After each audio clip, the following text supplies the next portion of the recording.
stati 3 giorni bellissimi di festa, proprio come Gianni avrebbe voluto.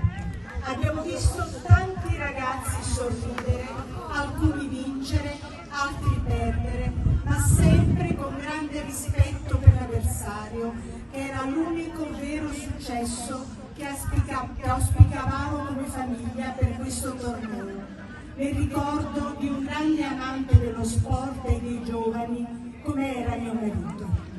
Ecco perché voglio ringraziare di cuore tutti i partecipanti, gli organizzatori, Luigi Maglione e Antonio Amici e il capitano di Amici, Carlo Spagnolo, che ormai fa parte della nostra famiglia. Complimenti a Real Casarea che ha vinto, ma qui nessuno ha perso.